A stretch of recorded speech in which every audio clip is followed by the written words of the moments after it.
Friends, आज की video का टॉपिक होने वाला है एक बहुत ही इंटरेस्टिंग फंड के ऊपर, और फंड है मोतीलाल ओसवाल का। तो एक नया एनएफओ मार्केट में आ चुका है, जिसमें अगर हम डिमांड एंड पोटेंशियल्स की बात करें तो आज के डेट में इस फंड में पोटेंशियल काफी अच्छा खासा होने वाला है हर उस आदमी के लिए थोड़ा सा लॉन्ग टर्म के हिसाब से प्लानिंग कर रहे हैं। बिकॉज जो फंड अभी मोतीलाल ओसवाल लेकर आया है ये एक मैन्युफैक्चरिंग फंड है। That means whatever amount you're investing in this fund, your money is going to invest in a manufacturing sector. India में अगर हम कोई भी स्टॉक्स परचेज करते हैं, जैसे मैं हर वीडियोस में आपसे बोलता हूँ कि अगर आप कोई भी मार्केट लिंक स्कीम अगर परचेज कर रहे हैं, स्टॉक परचेज कर रहे हैं, तो try to understand the fundamental of the companies कि किस तरीके से वो कंपनी इस टाइम काम कर रही है। अगर आप स्टॉक्स में सिलेक्शन कर रहे हैं, अगर हम फंड में सिलेक्शन कर रहे हैं, तो हमें एक चीज़ पे नोटिस हमेशा करना चाहिए कि मेरा जो फंड है वो किस सेक्टर का फंड है। मतलब मैं कोई अगर फंड परचेज कर रहा हूँ, स्टॉक परचेज कर रहा हूँ, तो मुझे पहले अंडरस्टैंड करना ये जरूरी है कि मेरा पैसा किस सेक्टर में लगाया जा रहा है, क्योंकि सेक्टर से ही डिसाइड होता है कि मेरा पैसा ग्रो होगा कि नहीं होगा। और आज की डेट में अगर हम इस फंड की बात करें तो ये मोतीलाल ओसवाल का मैन्युफैक्चरिंग फंड है। That means whatever amount you're investing in this fund, हमारा पैसा मैन्युफैक्चरिंग सेक्टर्स के अंदर इन्वेस्टमेंट हो रहा है। ठीक है, तो ग्रोथ का चांस जहां तक मुझे लगता है काफी अच्छा खासा ऐसे हो सकता है, क्योंकि सेक्टर डिमांडेबल है। इसकी डिमांड आने वाले टाइम में काफी अच्छी रहेगी, पहले भी थी, और पहले के मुकाबले आने वाले टाइम के अंदर इसकी डिमांड काफी अच्छी खासी हो सकती है। तो आई थिंक ये फंड मेरे अकॉर्डिंग तो मुझे ठीक लग रहा है। आइए इसको शुरू करते हैं और अंडरस्टैंड करते हैं ये फंड किस टाइप से इसको समझते हैं पहले, उसके बाद लास्ट में डिसाइड करते हैं कि हमें इसमें इन्वेस्टमेंट करना चाहिए, फिलहाल के लिए अवॉइड करना चाहिए। सबसे पहले अगर हम फंड की बात करें तो फंड है मोतीलाल ओसवाल का मैन्युफैक्चरिंग फंड। मतलब जो पैसे आप इसको दे रहे हैं, आपका पैसा मैन्युफैक्चरिंग सेक्टर में इन्वेस्टमेंट कर रहा है।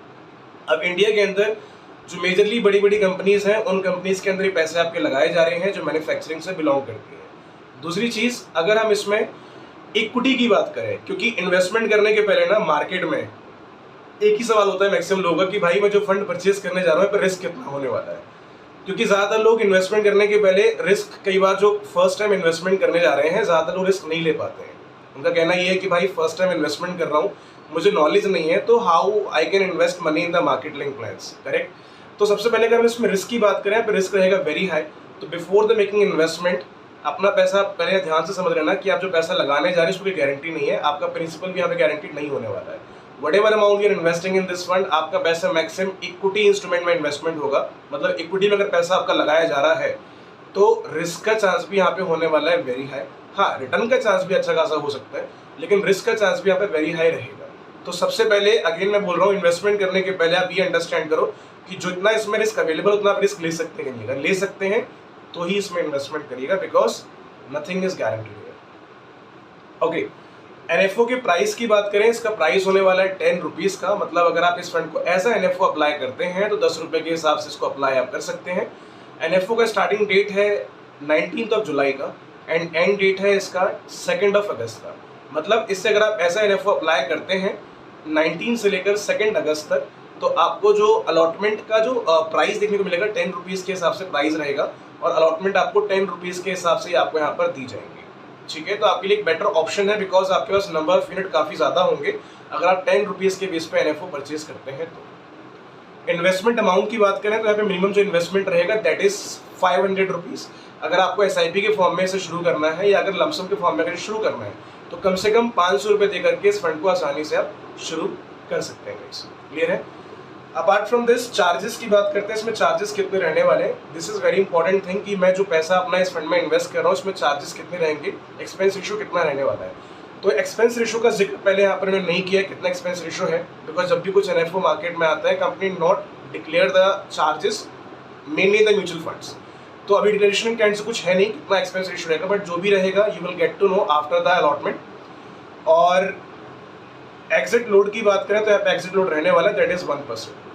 अगर अपना पैसा विद इन 3 मंथ्स में अगर आप विड्रॉ करते हैं अलॉटमेंट डेट से लेकर, मान लो आपका अलॉटमेंट डेट जो भी है उस डेट से लेकर अगर आप विद इन 3 मंथ से पैसा विड्रॉ करेंगे तो आपको 1% का एग्जिट लोड यहाँ पर देना पड़ेगा।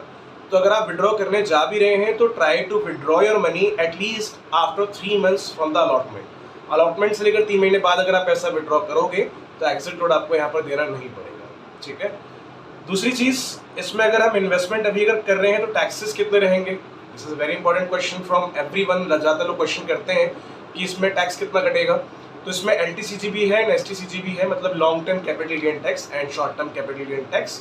अगर आप 1 साल के अंदर पैसा विड्रॉ करते हैं तो 15% एसटीसीजी होता है और लॉन्ग टर्म में विड्रॉ करते हैं तो 10% का LTCG होता है। ठीक है, अगर आप फॉर एन एग्जांपल आपका एक फाइनेंशियल ईयर में प्रॉफिट अगर 1 लाख से अगर ज़्यादा हो गया है, अगर आपने 10 साल का मान लो किया है, 10 साल के बेस पर आपने सोचा कि मुझे इन्वेस्टमेंट करना है, बट आपने 2 साल के बाद विड्रॉ किया, 5 साल के बाद, 6 साल के बाद, वेन एवर आफ्टर 1 साल का कभी भी करते हो तो LTCG के अंडर आता है। तो उस टाइम पर आपको अपने प्रॉफिट गेन पर, मतलब अगर एक फाइनेंशियल ईयर में प्रॉफिट अगर 1 लाख से ज़्यादा हुआ है तो आपको अपने प्रॉफिट गेन पे 10% का LTCG देना पड़ेगा। तो यहाँ पे दोनों रहने वाले हैं, LTCG एंड STCG।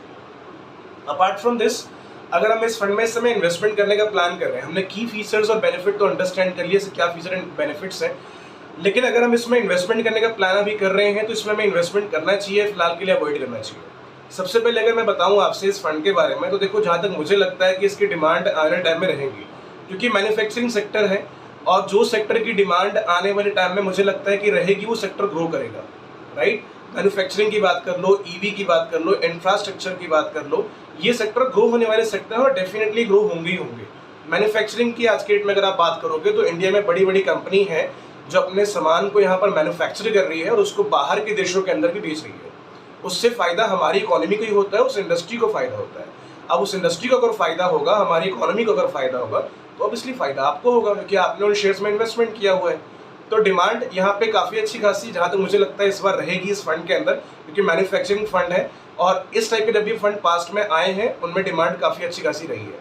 जैसे अगर मैं ICICI की बात करूँ तो इसके पहले ICICI का मैन्युफैक्चरिंग फंड आया था 2019 जुलाई में, जिसका प्राइस 10 रुपीज़ का था और अभी उसका प्राइस हो चुका है 37 रुपीज़ का। मतलब किसी ने अगर 1 लाख भी अगर इन्वेस्ट किया होगा तो मोटा मोटा उसका 3.5-4 लाख रुपए के आसपास यहाँ पर टोटल अमाउंट बन चुका है। So this is very good maturity amount जो कि ICICI से अब तक रिसीव हुआ है। तो उसी टाइप का फंड ये भी आया है, बेटर अपॉर्चुनिटी है। आप एक बार अपने एंड से अंडरस्टैंड करिए कितना आप इसमें रिस्क ले सकते हैं। पहले रिस्क को प्लीज अंडरस्टैंड करना कि जितना इसमें रिस्क है उतना आप ले सकते हैं कि नहीं ले सकते हैं। कंडीशन अगर आपको इसकी अगर सारी समझ आ चुकी है तो ही इसमें इन्वेस्टमेंट करिएगा। बाकी जहाँ तक मुझे लगता है ये फंड मेरे अकॉर्डिंग ठीक है, क्योंकि रिकमेंडेशन वीडियो नहीं है, बट इन माय रिकमेंडेशन ये फंड का ऑप्शन काफी बेनिफिशियल हो सकता है, बिकॉज मैन्युफैक्चरिंग सेक्टर है। तो ये सेक्टर से ग्रोथ का चांस जहाँ तक मुझे लगते हैं काफी अच्छे खासे, इवन अनएक्सपेक्टेड भी यहाँ पर रिटर्न आपको मिल सकते हैं। ठीक है, तो आज के लिए बस इतना ही, मिलते हैं नेक्स्ट वीडियो के अंदर, तब तक के लिए हैव अ नाइस डे।